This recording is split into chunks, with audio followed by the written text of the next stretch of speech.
First, Planned Parenthood. Planned Parenthood has been in the news a lot lately.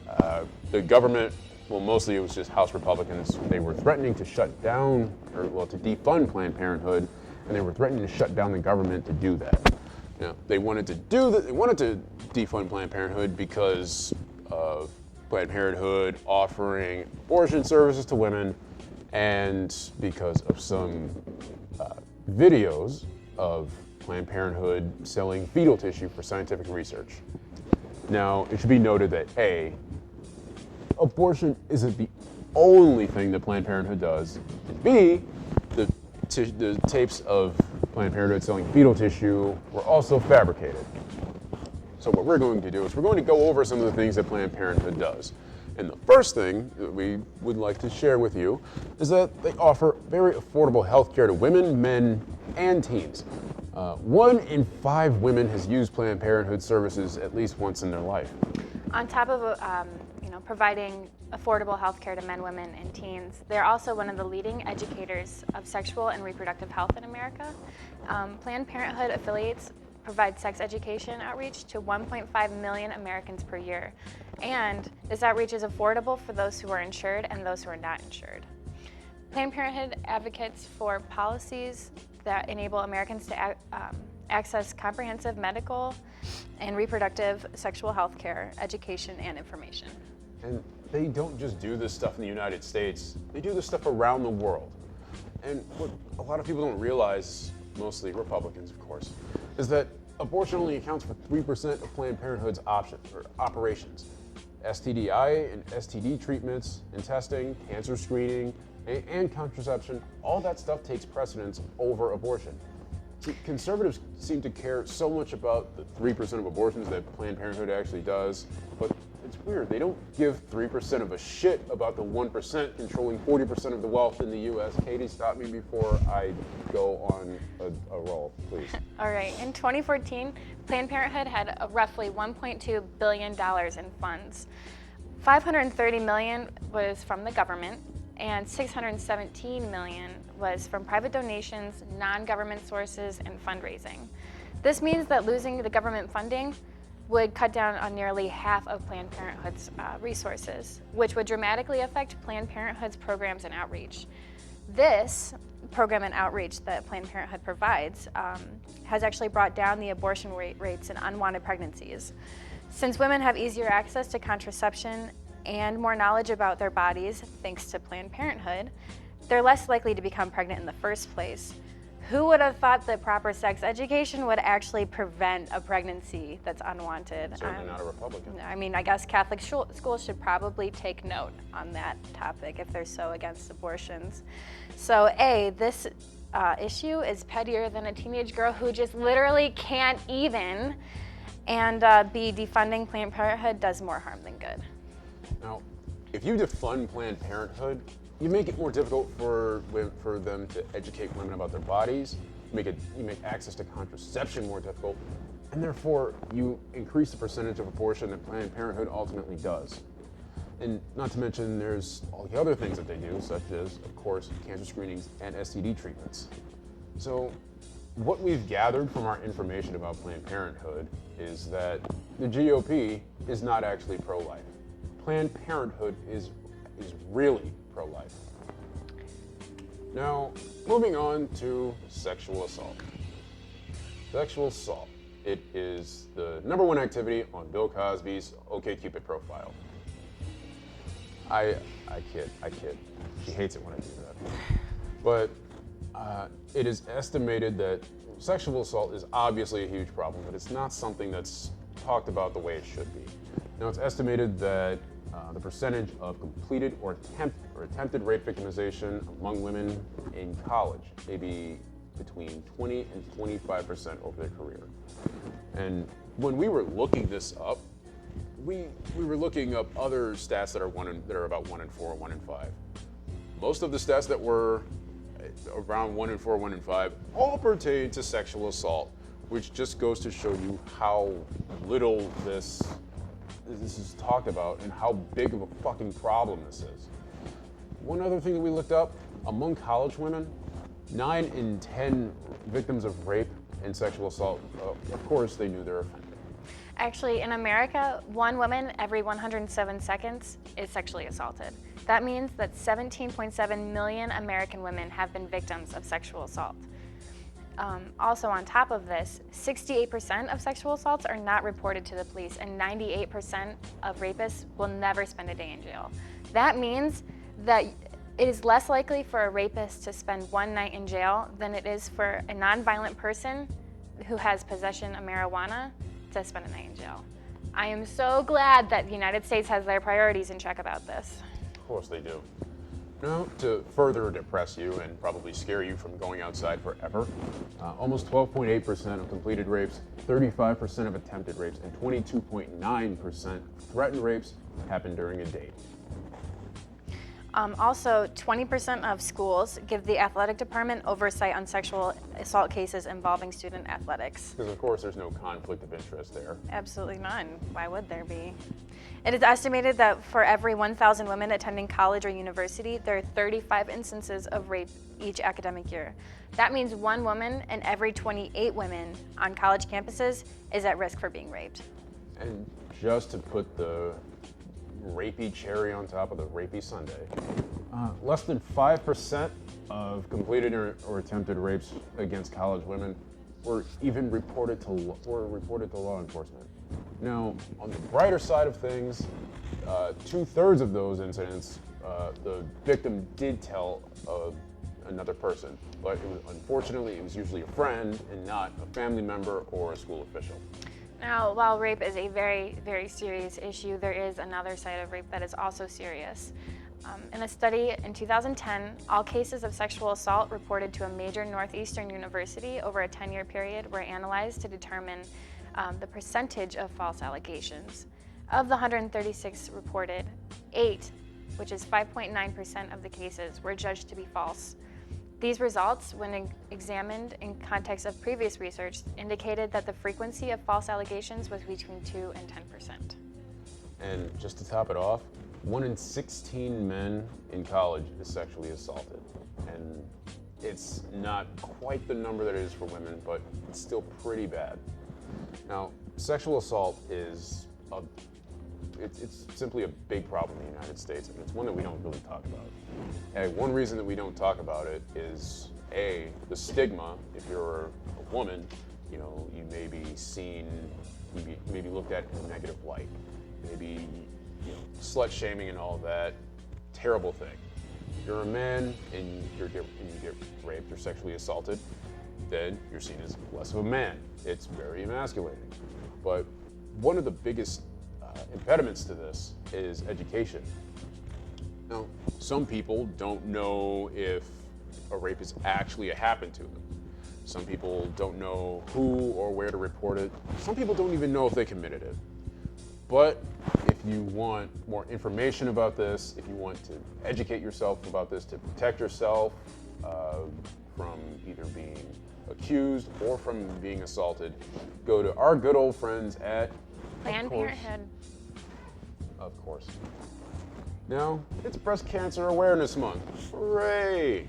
That means pink everything. Pink shirts, pink wristbands, pink, there are athletes wearing pink. Everything is pink. But we are asking the question, what's the point? Is turning the United States into a Barbie dream house really helping cure breast cancer? Well, we have some statistics that kind of show otherwise. Now, breast cancer deaths have decreased in the last 20 to 25 years. However, breast cancer is expected to rise in the next 15 years by 50%. Now, one of those reasons, to be fair, is that people are living longer, so they have a much higher chance of developing breast cancer. But another reason for that is the increase in estrogen receptive tumors. And that's one of the things that Susan G. Komen hasn't really been talking about.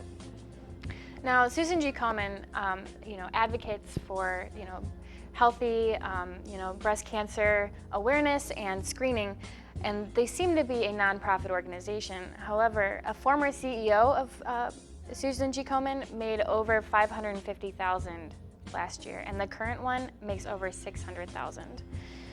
Susan G. Komen is everywhere. They use multiple mediums for their advertisement. We've all seen the Save the Tatas campaign because for some reason saving a woman's breasts is more important than saving her. So, that's up for another day. But some of the mediums that Susan G. Komen uses to advertise are actually counterproductive to fighting breast cancer. For example, in 2010, Kentucky Fried Chicken sold pink buckets of chicken, donating 50 cents per bucket with the goal of 8 million. That's 16 million buckets of fried chicken. It should probably be noted that the fat and sodium in fried chicken is a cancer-causing agent. And also, there was a thing called Support Her Vodka. Yeah, that's right. A vodka that was made in support of Breast Cancer Awareness Month. Because excessive alcohol consumption doesn't contribute to developing breast cancer at all. Now, I suppose as long as we're advertising Breast Cancer Awareness Month by way of things that cause cancer, you might as well take it a step further, like using YouTube comments, or Real Housewives of anything, or why not cigarettes? Oh wait, we already did that.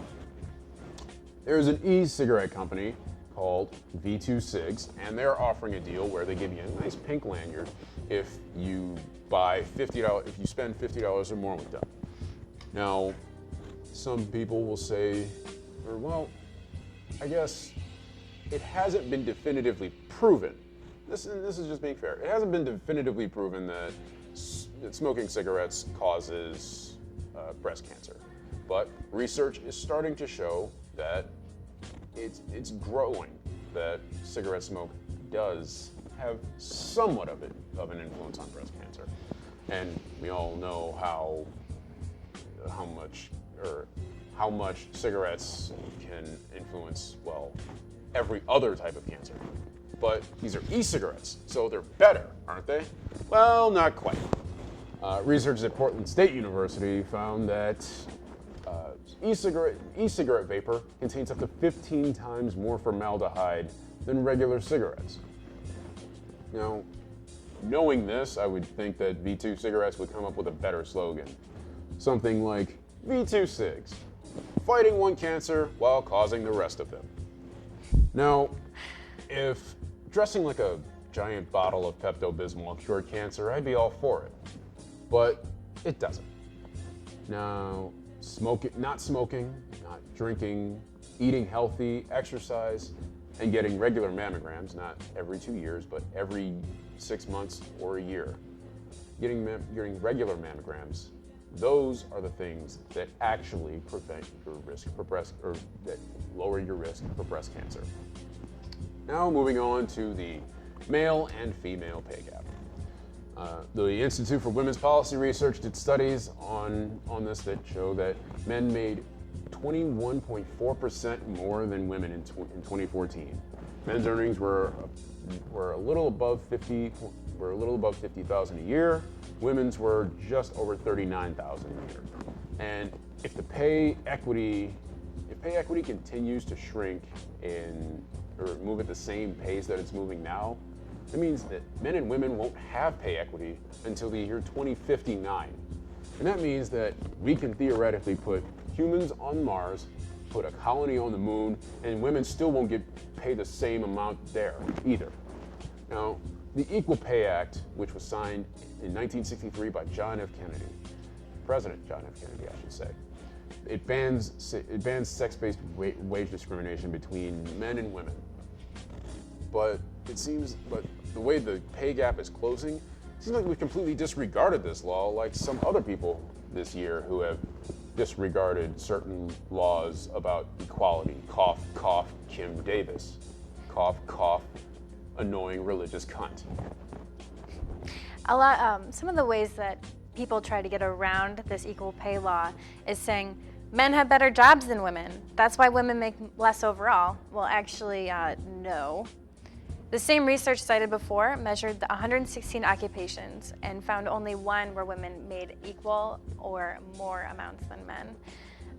The one occupation where they earned more, stock clerks and order filers. They found one occupation where women earned 61.3 of what a man makes. And in 109 of the 116 occupations, women earned 5 cents less per hour than men. And the other occupations measured, the women earned 25 cents less than a man. Now, this issue is not only for women, although it is a big equality problem, but this is a problem for the whole family. The American Association of University Women continues to report that between 1967 and 2012, the percentage of families, whether it be single mom homes or two-parent homes, that rely heavily on the income of the mother has risen from 1/3 to 2/3. And this pay gap, it contributes to social issues as well, such as poor living conditions, poor nutrition, and fewer opportunities for the children of these mothers. In other words, closing the pay gap in achieving equality between the sexes, it's not just good for women, it's good for their children too. And a lot of people, mostly right and left, they would like to have you believe that they actually care about children.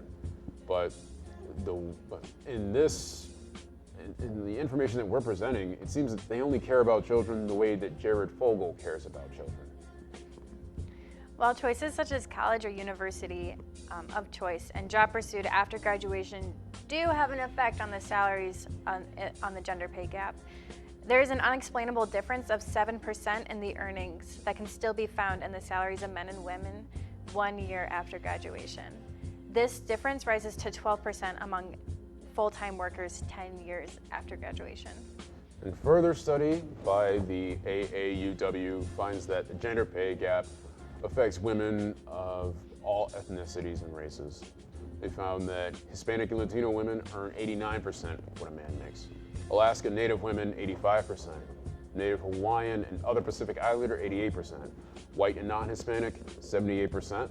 Asian American, 79%. And surprisingly enough, the most the gap was closed was between African American women and men at 90%. So take that, Viola Davis. Hashtag all women matter. Now, unlike the existence of God, Mike Huckabee's chance of becoming president, and Donald Trump's hair, the pay gap between men and women is real. All the evidence shows this. And instead of fixing the problem, we argue and we argue over it, we bicker over it, we try to quantify it, and we try to deflect it in so many different ways. We say things like, well, men choose higher paying careers or more dangerous careers, so of course they should make more. Or men work longer hours, men are more likely to work weekends. And we say, oh, well, women who are unmarried and don't have children, they make more than men who are unmarried and don't have children.